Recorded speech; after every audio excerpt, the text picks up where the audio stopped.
Golden State Media Concepts bring you Book Review Podcast, a haven for bookworms of all ages and the widest genres, from mystery to memoirs, romance to comedy, fantasy to sci-fi. If you love to read, this is the podcast for you. It's the Golden State Media Concepts Book Review Podcast.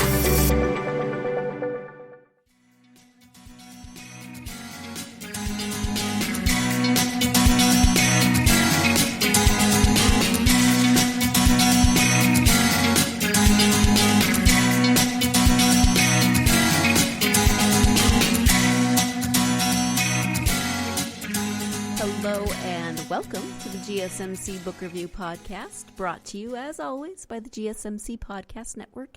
I am your host, Sarah, and if you joined me for the last episode and you made it all the way to the end, then you know that I am talking with Ken Dortzbach today about his new novel, Finding Hemingway. It's his debut novel, actually.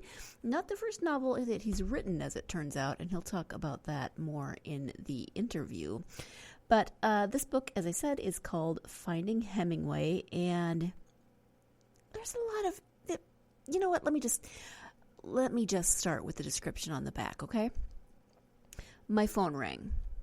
"Callie, it's me," came the voice. A voice I'd heard somewhere before, like on an old-fashioned newsreel. "Who is this? Do I know you?" "The sun also rises in Spain," he continued. "I'm waiting for you. You must find me." My stomach lurched.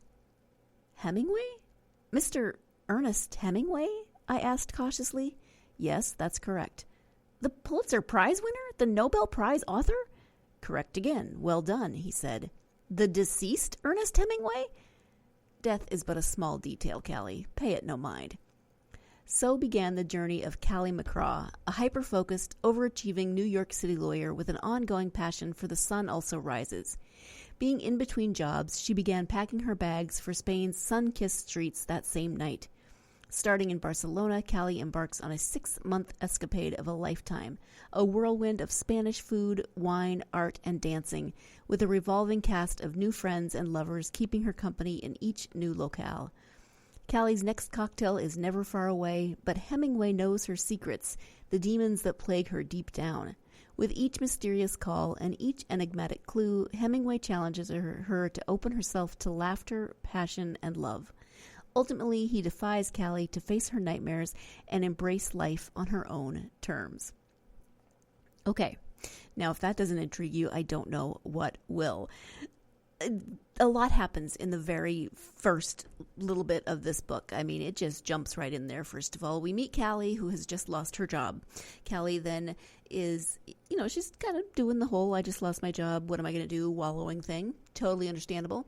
Gets a call from a friend from law school who invites her to lunch. They have lunch, and he offers her a job, which she accepts, but it doesn't start for 6 months. Okay, so now she's got a job, but it doesn't start for 6 months. She's walking home from lunch, or she's headed home from lunch, and her phone rings. And then we get that conversation, and it's deceased Ernest Hemingway calling her from Spain, presumably, or the afterlife. Not really sure. And so there's a little bit of magical realism, as you can see from the phone call. But even before we get to the magical realism, I am impressed with Callie because she is kind of figuring things out at the beginning. What is she going to do? She just lost her job. I would have been probably in a puddle of ice cream on the floor, just crying after losing my job so abruptly like she does. But then she has lunch with this friend and just jumps into this new job opportunity, even though it doesn't start for 6 months. Okay, she's probably braver than I am. But then, okay, regardless of whether or not dead Ernest Hemingway calls her, she decides to just pack her bags. Well, first pack up her apartment, put everything in storage because she's moving across the country in 6 months, and go to Spain for those intervening 6 months. this is something my husband would do. He is so much more spontaneous than I. I would have to think about it for about 5 months, and then maybe I would decide to go to Spain. First of all, I'm fascinated by the fact that she just decides to go. But the fact that she decides to go because Ernest Hemingway calls her, even more amazing to me. And the fact that she has this relationship with The Sun Also Rises, which is why Hemingway has this ability to contact her from beyond and tell her to come to Spain, is interesting to me because I'm not a huge Hemingway fan. And I should maybe clarify that by saying I really didn't like Hemingway in high school. That was some of the books that we had to read in high school. We did not have to read The Sun Also Rises, so I have not read that book. I hated The Old Man and the Sea. But to be fair, I have not tried Hemingway as an adult because I did hate Hemingway as a high schooler. Okay, I'm going to put it on my TBR list to retry some of Hemingway. Actually, besides The Sun Also Rises, what's your favorite Hemingway book? I would love to hear from you about your favorite Hemingway book. Let me know. I will put it on my to be read, to be listened to on audiobook list and get to it one of these days. Someday I will get there. Anyway, if you're not intrigued, like I said, by the description of this book, then I don't know what to tell you. But if you are intrigued, then you're going to definitely want to hear this interview. So let's go ahead and turn now to that. Again, the book is called Finding Hemingway. The author is Ken Dortzbach. Hi, Ken. Welcome to the podcast. Hi, Sarah. How are you? I'm doing well. Thank you. How are you? I'm great. Glad to be here. I am glad to have you here. We are here to talk about your book. It's called Finding Hemingway. Before we get to the book, though, if you could share just a little bit about yourself, that would be wonderful. Sure. I practiced law for almost 20 years internationally in the United States and traveled around and lived and worked in Germany for several years with my family and my young children, and developed a love of travel and a love of food and a love of different cultures. And then into my practice of law, which I enjoyed very much, I had an opportunity to do something completely different. So I decided I wanted to try to write a novel. And that brings us sort of up to today. And I'm still, typing away and doing things in Wisconsin, which we're in the middle of winter, so that's not as good. But I'm doing just fine. Well, that's good. I mean, if you live in Wisconsin, you kind of know that it comes every year, the winter. So hopefully you're doing okay. Yes. Fortunately, we have summer and fall that comes after that. So those are the good. Right. Right. Yes. So let's talk about the book. As I said, it's called Finding Hemingway. Can you give an overview of the story? Sure. As I mentioned, I had an opportunity to try to write a book. I love telling stories, and so I wanted to try to do it in book form. So I wrote a book, my first novel, and I have to tell you, Sarah, the novel was terrible. It was a thriller. It wasn't this book. It was a thriller, and I refer to it as the thriller that wasn't thrilling. And I'm still apologizing to my friends who I made read it, but I didn't publish it. But I learned a lot from the experience, and I decided after doing the thriller that wasn't thrilling, I wanted to do something that was 180 degrees different.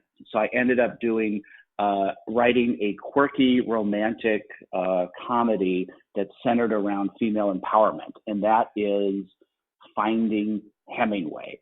And the book itself is really built around a single question. For people listening here, they can ask themselves this question. Imagine you have 6 months between jobs, and you have plenty of money. You're not rich, but you've got enough money to pay for the next 6 months. And hypothetically, let's just say you don't have any family limitations. What would you do? What would you do? Now, people listening to the podcast, don't just call out. It's a podcast. We can't hear you.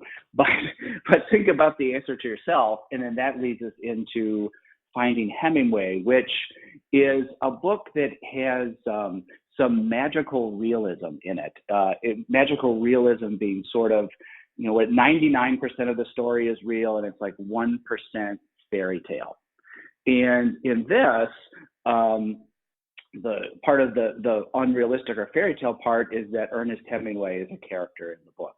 So in my book, deceased Pulitzer Prize winning, I put deceased in quotation marks, deceased Pulitzer Prize winning Nobel laureate Ernest Hemingway calls Callie McGraw on her cell phone in the middle of Manhattan, convinces her to move to Spain, and becomes her life coach for 6 months. That's the basic plot of the book. Becomes her life coach. Sorry, I hadn't thought about it in quite those terms. Yeah, it's interesting because the book just kind of jumps right in. We find out that Callie is currently unemployed, and a friend from law school calls her, and she takes this job that's a huge shift for her. She just kind of jumps into that, and then maybe an hour, maybe a couple of hours later, she's on the phone with Ernest Hemingway going, yeah, I can move to Spain. I mean, so like she definitely is open to possibility. Well, she has this window in her life, and part of it that you learn is the most special book in her life. I think a lot of us who love reading, we have special books in our lives. Hers is The Sun Also Rises by Ernest Hemingway, and you come to find that this book played a special role in her life because it kind of helped get her through some difficult times. She's the child of a difficult divorce. She's had some ups and downs, and this book is kind of like reading the book, and some of the, let's say, escapism that comes in the story was comforting to her. Now, you don't have to have read The Sun Also Rises to enjoy Finding Hemingway, but it's kind of an interesting twist on that. And so that kind of helps drive her going to Spain, which is where Hemingway's book took place. So why Hemingway and why this particular book? That's a great question. I when I was piecing together the plot, I was fascinated by Spain. I love Spanish culture. I love lots of different cultures, but Spanish culture is I think wonderful and vibrant. And I love the book, and I find Hemingway to be a fascinating individual.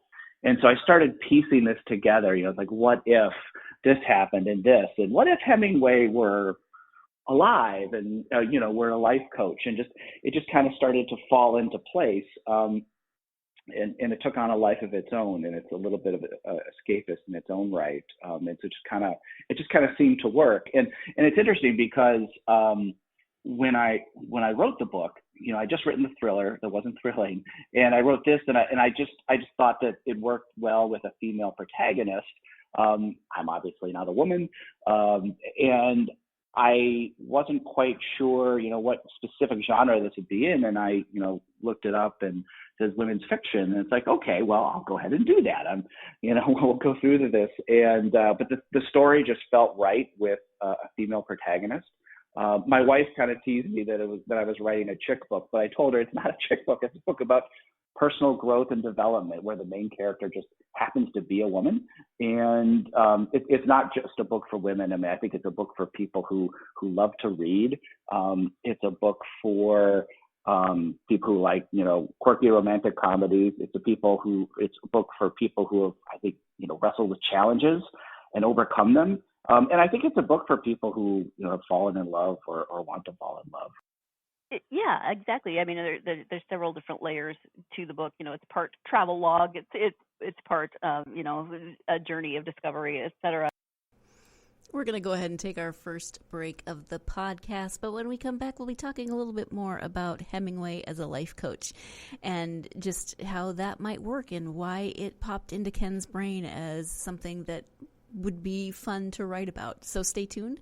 You're listening to the GSMC Book Review Podcast, and I'll be right back. Do you want to be healthier, yet you just don't know what to do? All these shows telling you this and that, but nothing seems to work. Well, listen close. Golden State Media Concepts has got something great for you. The Health and Wellness Podcast dedicated to workout trends, healthy eating habits, diet, and everything about healthy living. Join us in our banters as we help you not just live life to the fullest, but live it to the healthiest.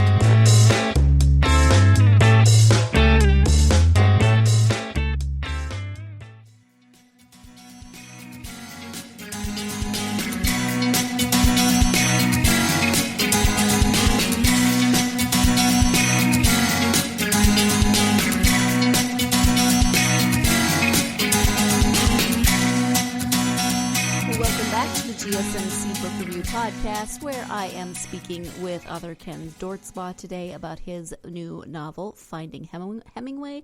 Let's go ahead and turn back to that interview. Now, well, I can imagine that some of my listeners, when they hear Hemingway as a life coach, are thinking, yeah, okay, Hemingway, good, and others are thinking, what? No, Hemingway is a life coach. The man drank like a fish. He wasn't always the most upstanding of people from what you hear. So I thought that was an interesting choice that he's, in his whatever form of afterlife he has taken on, he's become a life coach. Well, you find yourself scratching your head, and there are two types of readers. Some people like everything in the plot spelled out for them perfectly, so it's all understandable. And some people are quite comfortable with a little bit of ambiguity, and sometimes makes the story more fun. So as Callie develops and grows on her journey, and she meets a cast of friends and travels around and has things happen, you learn a little bit more about Hemingway, and that progresses as well. So it's fun on a number of different levels, I think. Yeah, exactly. So let's talk a little bit more about Callie. What about her do you think will resonate with readers? Well, I think she's definitely an interesting character. She has flaws. In any story, it's kind of funny. One of the biggest points of feedback that I get from readers is like, sometimes they say, well, sometimes she makes mistakes and she's, doing some things that aren't a good idea. And I counter, well, in a story of personal growth and development, that's kind of how it works. I mean, you're gonna make some missteps, you're gonna have some flaws. But Callie is definitely a character who leans in.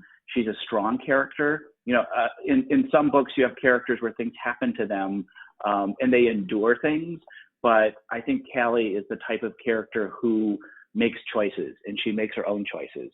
And part of the funny thing is sometimes she makes bad choices. And I've had readers come and tell me, it's like, I'm yelling at the book. No, Callie, don't do that. That's a terrible idea.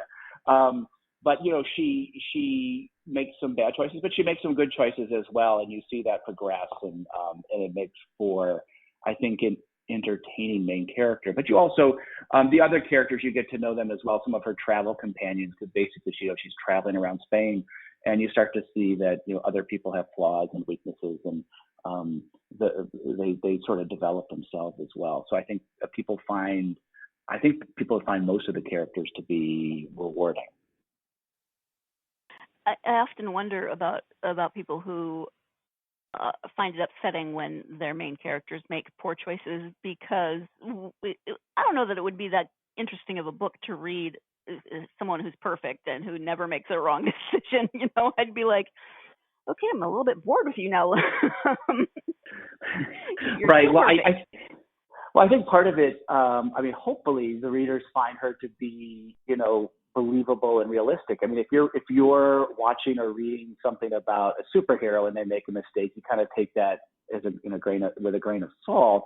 But I think with a character that hopefully you find realistic, like Callie, you identify with her on different levels, and then that's why sometimes you might find it frustrating, because you want things to go well for her, and you start to learn more about her background and who she is and why she is the way she is and what she's really searching for, which makes her, more human and more vulnerable.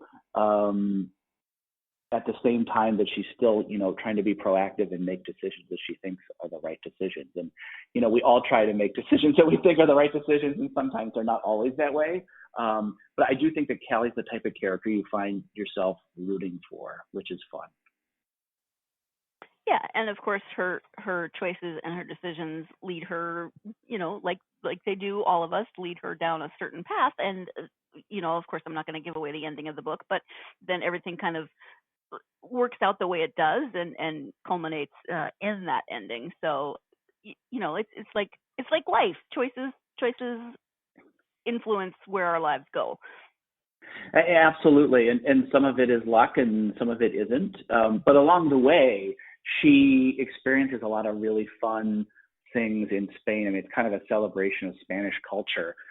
For example, she and her friends, they go to micro theater, which for people who don't know, micro theater is something that started in Madrid and has spread across Latin America, where it's basically 15-minute plays for 15 audience members at a time in a theater that's like 15 square meters. So it's a small theater. And then you can go to this larger building and see maybe 3, 4, 5 of these in a night, and they cost only a couple dollars or euros or whatever. So that's something fun. You get to see Pablo Picasso's famous Guernica painting. They go to the museum where that is, and you get to, when I say see, it's a book, obviously, but, she sees the hidden images that Pablo Picasso hid in the painting, and you get to experience that. And plus, I mentioned before, I love food. I love Spanish food. I love all kinds of food. And so, there are a lot of scenes in restaurants and bars. And so I know when I was writing the book, my mouth is watering. So you get to experience some of those dishes, and that's kind of fun too. So you get to see things. You get to, and I should mention, and this doesn't give the plot away per se because it's pretty clear. But one of the things she does, in addition to going to Madrid and Barcelona, is she goes to Pamplona and runs with the bulls, which is something I actually had a chance to do some years ago. Wild experience, great fun. And so the readers, you'll get to experience that in that particular chapter as well, which is, like I said, that's good fun. And for myself, actually, when I read a book that involves, let's say, art, you mentioned Callie is an art lover, and in New York, she likes to go to a lot of museums. And then, so when I'm reading a book and there's a piece of art that someone is exploring, like Callie is, I always like to look it up so that I can see the picture and kind of and experience it that way. So I find things like that really fascinating because then I get to see it through, well, I guess essentially your eyes, but through Callie's eyes. Yes, I mean, her first love in college was art, and she wanted to get into the art world, and was not successful with that. So she decided to practice law, and she loves practicing law. She loves being an attorney, but she still, like a lot of things that you might have been interested in years ago, she still kind of has this one part of her that loves art and loves that world, and so she kind of rediscovers some of that as well. And that continues to move her and kind of plays a key role in the story too. What kinds of research then did you do for the book? The biggest type of research, I was being fortunate enough to go to Spain in the first place.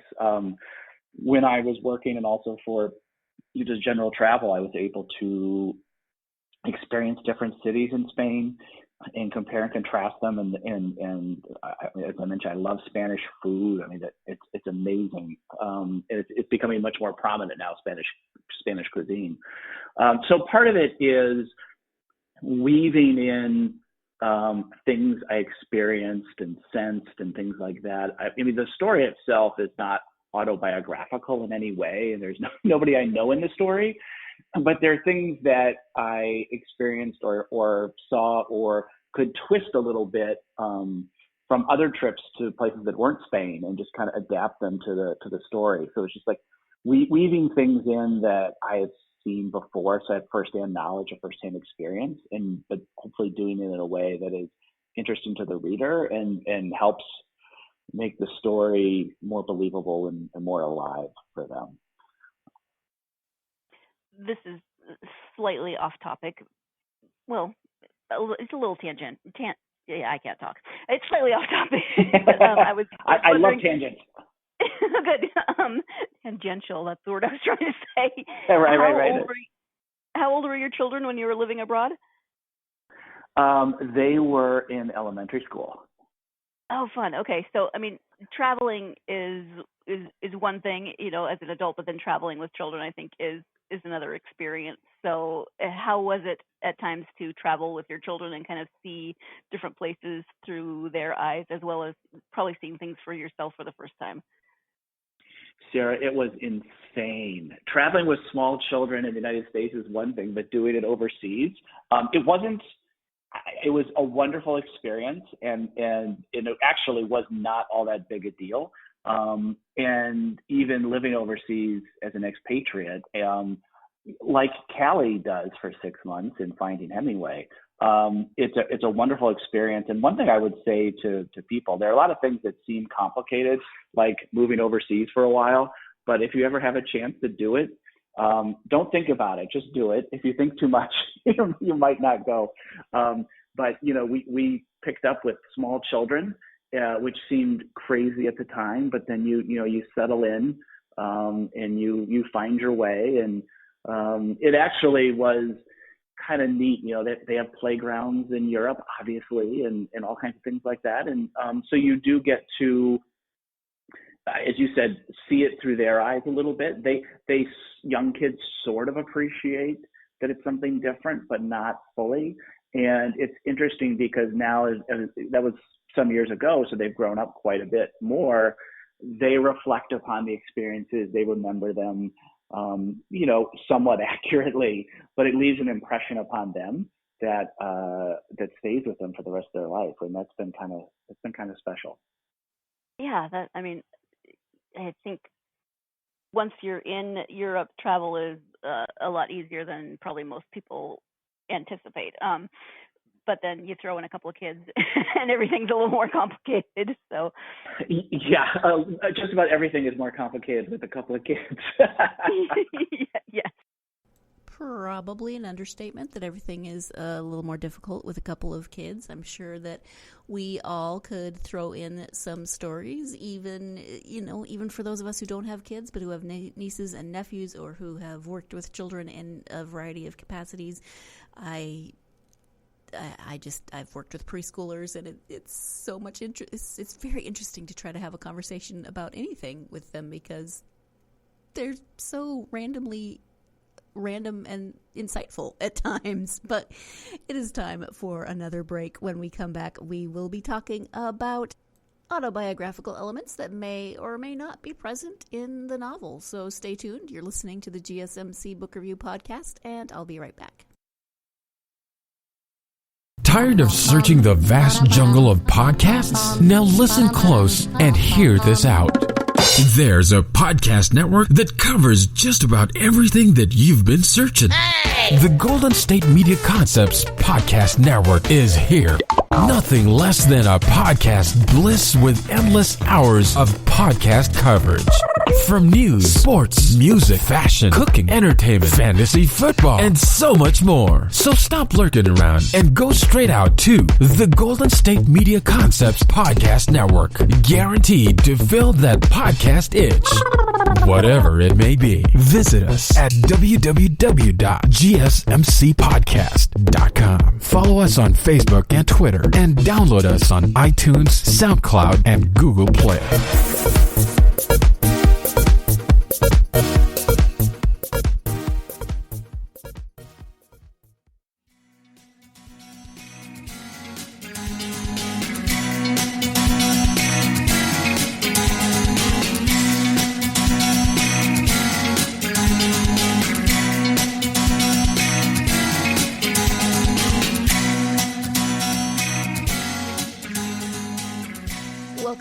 the GSMC Book Review Podcast. Over the break, I was trying to come up with ideas of things that would be simpler with a couple of kids thrown in, and I know that there are lots of possibilities, but I would love to hear your answer to that question.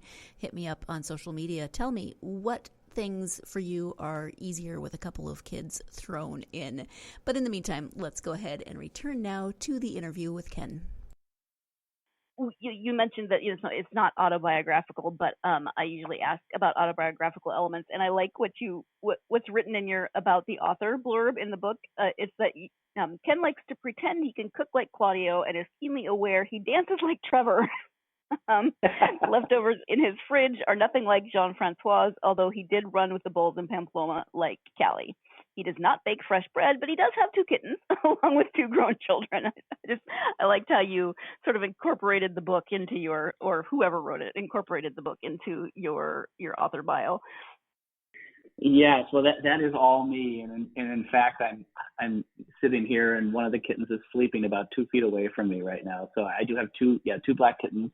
And for people who follow me on Instagram or Twitter or Facebook, I post a lot of pictures of my cats, like people who have cats. And so anyway, so that's good fun. We actually, we talk about taking kids overseas. We actually took our first cat overseas too, which is that's also an unusual experience.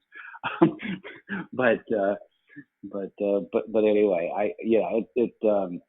it was fun in trying to write this book and relate things that I enjoyed or experienced and making, and hopefully it's fun for other people to experience in this way too. I mean, it was fun writing the book, and hopefully people have as much fun reading the book as I did writing it. Do you have a book in your life that, like Callie has in her life? I mean, is it The Sun Also Rises for you, or do you have a book that kind of shaped part of your life in certain ways? I don't know if I have one particular book, although The Sun Also Rises was a book that I enjoyed and still enjoy. And I think, obviously it's a very famous book, so it's a good one. But it made me think, and I just remember when I read it when I was younger, it made me think about the larger world. This is before I was traveling. And in some respect, that's a little bit like Callie as well, when she was reading it when she was younger. And so it opens a door to a larger world. And so in that respect, it's special to me. I don't know if I wouldn't say the characters are particularly special to me, but the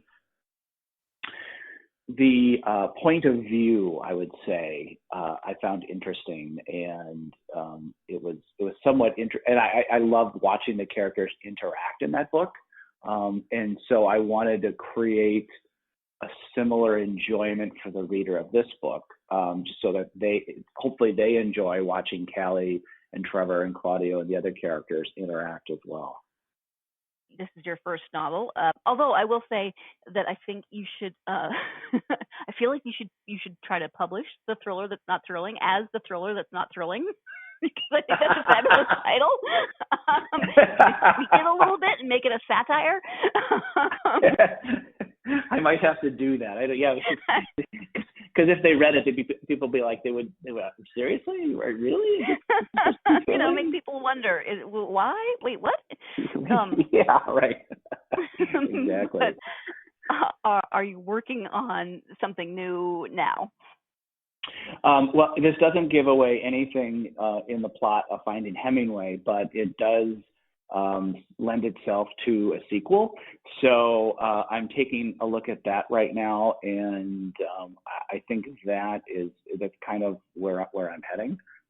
So working on that a bit, getting ready to kick that into full gear, because I had a lot of fun with the first one. Fun, I like it. So you started writing, a little later in life, and you had a career as a career in law, in international law. You said you had an opportunity to write a novel. What brought you to that decision?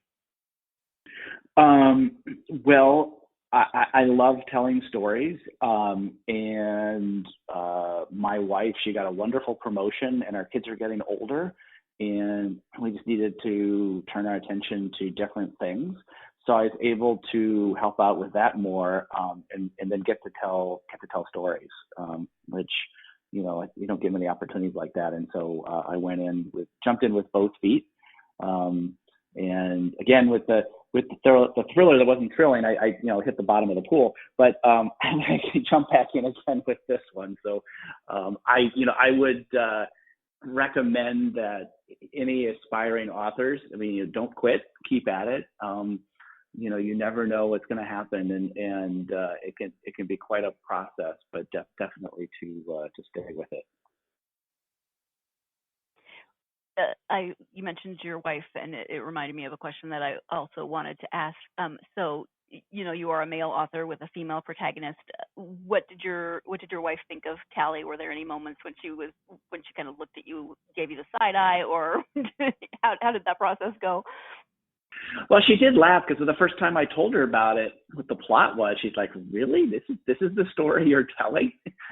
you just wrote this, this really gritty thriller before, and this is the direction you're going in?" I'm like, "Yeah, I think this is really going to work. I think it's going to be really good." So she didn't really necessarily, I think, see it in me right off the bat, but she came around, because I think she really liked it. So.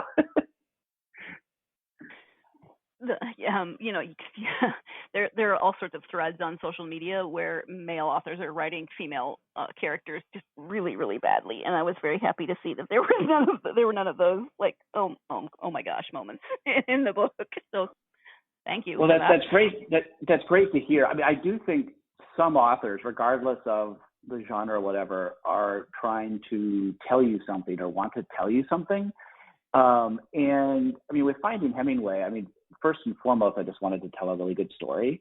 And, I wasn't trying to tell anybody anything about women or anything like that, but I present situations and plot lines and things like that. And I think readers have ideas about things. And so I let the reader draw their conclusions. And I think that helps. It's just the fact that I'm not trying to tell people things, but just present interesting issues. And, I think good literature, well, not that my book is great literature, but I'm just saying that it helps you think about things in your life. Are you a risk taker, or are you risk averse? Things like that you might not normally think about. And hopefully it provides a little bit of reflection. Yeah, thank you. You mentioned a few minutes ago some advice for aspiring authors, and that's, never give up. Is there anything else that you would add to that advice? Oh, absolutely. If you are serious about writing a book and you think you can actually finish it, then my biggest recommendation is tell everybody you know that you're writing a novel. Tell everybody, because what's going to happen is, all these people, your friends and acquaintances and stuff, they're all going to be rooting for you. So every time they see you, you're the person who's writing a novel, and first thing they're going to ask you is, how is the novel coming? And if you have writer's block, like just about every writer does, it helps encourage you to kind of power through that, because they're going to keep asking. And someday you've got to finish that novel. Otherwise, you're just going to keep asking, and then they're going to wonder what happened to you. And I actually put this in my acknowledgments for my novel. Among other people, I thanked all the people who always asked me how it was going, because I compare writing a book to farming. It's a long, long process, but ultimately it's binary. The crops are either harvested or they're not, and the book's either finished or it's not. And so I thanked all the people who helped me harvest the crops and get to the end, because it was kind of a form of encouragement. They're asking me how the book was coming. So that's what I would recommend to people. I love it. Thank you. Sometimes you need that outside push, to how's it going? Have you worked on the novel? What, all that stuff. So you're not just like, I didn't work on it. Kind of gives you that, oh shoot, yeah, I have to have some sort of update for people. Right. And they all want what's best for you. So you don't want to let them down. At a certain point, I mean, part of it's about the author, but part of it's like, oh my gosh, I don't want them to give me like that sad look. It's like, I've got to finish this book. It is so challenging. I mean, I love it. I know, right? I don't want to disappoint them. But, it's also hard with a novel. Like if you are, in my case, I mean, I was just, it was my first book, so it wasn't like I had a contract or anything like that. So you want to write and make it as good as possible. You don't want to just put garbage out there. But at the same time, if you don't have a deadline, you could just keep writing endlessly. So you have to find that happy medium to get it over the finish line. The other thing too is, I would recommend, getting good outside advice. In some cases, it's, having a writer's group or showing the book to friends. It's better to show what you're writing to people who you know. In other cases, sometimes you need to pay complete strangers to be honest with you. So you might want to find a professional editor or something like that. Paying somebody to be completely honest with you, that's basically consulting. That's what major companies do.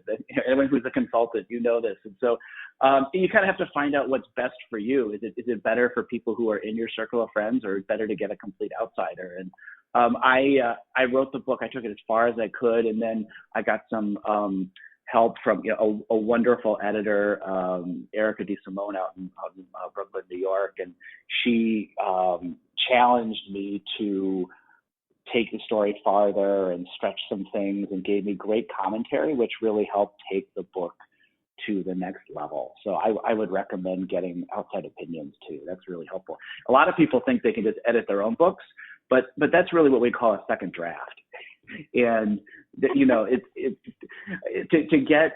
good editors are amazing. It's like they work this voodoo magic on your story and just get you. They pull you and push you in ways that get you outside your comfort zone, but it makes the end product so much better. Yeah, and I would say from a reader's standpoint, please do get an editor, not just from the story's standpoint, although continuity and those sorts of things are really important, but also find someone who is better at grammar than you are, because it can be really frustrating to read a book that the tense shifts all the time. There's just huge grammatical errors that can be frustrating for people who are just trying to read and get to your story, but keep getting tripped up on those little things. One of my mottos, whether I was practicing law or writing a book, is there's always a typo, you just haven't found it yet. Yeah, I would agree. And I'm not saying that I find everything, but when I find a ton on each page, I'm like, oh, get an editor, please. It just kills you. I know. Oh my gosh. I'm judgy. I apologize. But I grew up in a family where I grew up in a family where nobody would tell you how to spell a word. You had to look it up in the dictionary. It's hard. But then you learn how to do spell that. A word. Exactly. Right. Geez, Meckler, Judgy Judgerton much? I mean, what, did I not have my coffee that morning or something? Anyway, that was kind of a bit of an editing rant on my part. My apologies. Let's go ahead and take a break, and we'll clear our heads from that little incident. And when we come back, Ken will be talking about what he likes to read when he is not reading for pleasure and not for research, I guess. So stay tuned. You're listening to the GSMC Book Review Podcast, and I will be right back. Golden State Media Concepts social media podcast. Time to hashtag everything. We talk about all the fun, crazy stories on social media. From Instagram to Facebook, Twitter to Tumblr, or probably even Friendster. Join us each week as we explore the quirky side of social media. It's the Golden State Media Concepts social media podcast. It's simple, such a sad song. The one that we rely on to get us.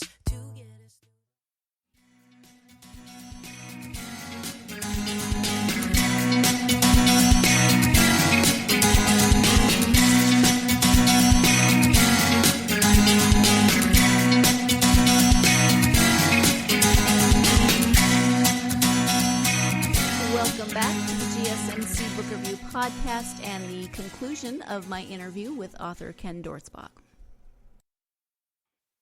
Anyway, when you take the time to read for yourself, who are your favorite authors and genres? I read all kinds of things, and that's one of the recommendations I think people give to aspiring authors is read all kinds of things, different things, even things you think you might not be as interested in. But there are a couple books that I really like in particular. I talk about magical realism. And one author who I think does a great job with that, where just it's that 1% fairy tale, is Rebecca Searle. She wrote her most recent book is In 5 Years, and I called her book out on my Instagram feed, and she did a great job. And then she also wrote The Dinner List, which is wonderful magical realism. I also like Madeline Miller's Circe, which is a little bit heavier, but she, with Circe, she took a mythological character who has sort of gotten a raw deal, Miller says. I attended a virtual luncheon that she did, and she said she felt like Circe got a raw deal through history, and that she actually was a really compelling character, and so she took it and turned things upside down a little bit and made her a little bit more of a heroine than a villainess. And so I thought that was interesting as well. But those are just a few things. But I would recommend reading all kinds of different genres to get different insights. I think it's worth it. Yeah, I agree. Thank you for that. In terms of your presence out there in the world, you mentioned Facebook, Twitter, Instagram. So if you have a website, please tell people what the website is and then also where they can find you on social media. Yes. Well, the website is kendortzbach.com.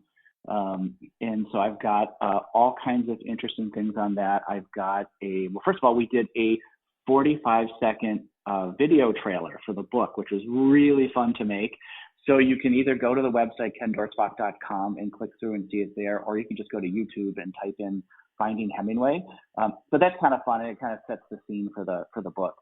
Also there on my website, I have book club materials, issues to think about, things to provoke discussion, that type of thing. And then on social media, on Instagram, it's Ken Dortzbach Author. On Facebook, Ken Dortzbach Author. On Twitter, it's Ken Dortzbach. So I post things. I've been, in addition to talking about the book, which I do from time to time, I also like to post recipes and things like that. For a while, I was cooking my way through the book a little bit, kind of like the movie Julie and Julia, which I loved. And so I posted a few recipes from the book, like I think I did, what was it? Chorizo with herbs, and I put up another recipe, black olive and rosemary crumble, which is like breadcrumbs, which you can put on all kinds of things and stuff like that. And so these are things that the characters ate in the book, and so that was fun. In addition to posting about other books that I think are interesting, other things that I think are interesting, cocktails, stuff like that. So I just try to have as much fun, as possible on the social media end. Yeah, and your cats. Don't forget your cats. Oh yeah, oh my gosh, yeah. I post the cats. One got in the Christmas tree. They're always kind of doing that picture. something. Yeah. What was your cat doing in the garbage can? Is my next question. Yeah, so there was one where, the decluttering of your life, and you're supposed to ask your question, does this bring me joy or does it not bring me joy? I had an empty trash can, so I have a brother and a sister cat, a boy and a girl, and he's just looking up at me, and it's like, yeah, does this bring me joy? Yes, I will keep it. Yes, well, it's a very sweet little face in your garbage can. They are, they're very sweet cats, and he's actually almost like a puppy, so it's very, very sweet. Well, Ken, we have talked about a variety of things today, but is there anything in terms of the book Finding Hemingway or writing in general that we haven't covered that you would like to mention at this point? The one thing was, and this goes back to writing a book and putting out a book. It's, you put all this time and energy into creating something like this. And I would say about 2/3 of the time you think this is the most awesome book ever written. And 1/3 of the time you think, oh my God, this book is absolutely horrible. And it's kind of stressful. And I always think back to, for those of your listeners who watch Sex and the City, I always recall the last scene where Carrie Bradshaw was dating Mikhail Baryshnikov's character, that artist Alexander Petrovsky, and he's so nervous because he's gonna open this art exhibit, and nobody knows what's going to be in it. And he's like, oh my God, I don't know if people are going to love it or hate it. And I just remembered that scene vividly when I put my book out, because it's like, I don't know, maybe, like all these people that I know, they're going to read it and maybe they think it's terrible. But I just encourage people to go forward. And I've been really, really happy with the feedback. I got good reviews from Reader's Favorite and Kirkus and Feathered Quill and Forward Clarion. And I even got, I was even a finalist in the women's fiction category for the 2020 American Book Fest national competition. I was a finalist, just to be clear, means almost the winner. I wasn't quite the winner, but I was a finalist in the women's fiction category, which is a big category. So I'm excited that people responded and positively. And when you get those positive responses, it's just like the best feeling in the world. So I would encourage any aspiring authors to go forward and do it. It's a great time to put books out there. Wonderful. Thank you. Thank you so much also for taking the time to speak with me on this snowy day for you. I really, really appreciate it. Thank you, Sarah. This is so much fun. Thank you again to Ken for talking to me about Finding Hemingway, for listening to my random stories, for putting up with my grammar rant. That was weird. So thank you, Ken, for that, and for sharing your experiences with writing this book, Finding Hemingway. If you, listeners, who, as always, I am very grateful for and to, and all of those good things, if you are a fan of Hemingway, or if you are a fan of stories that involve exploration of self and travel and just adventure in a different kind of way, then you should definitely check this out.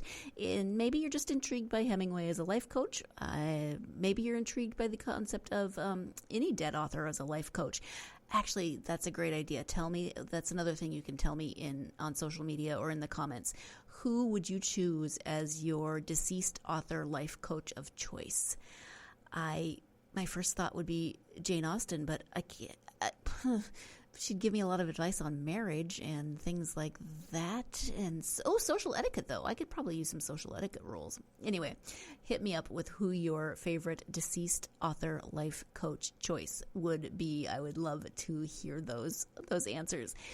In the meantime, I hope that you have a wonderful rest of your day. I hope you will join me next time when I will be joined by author Chris Mooney to talk about his book Blood World. That is a thriller, and it's not about vampires, but it kind of is. So that's all I'm going to tell you.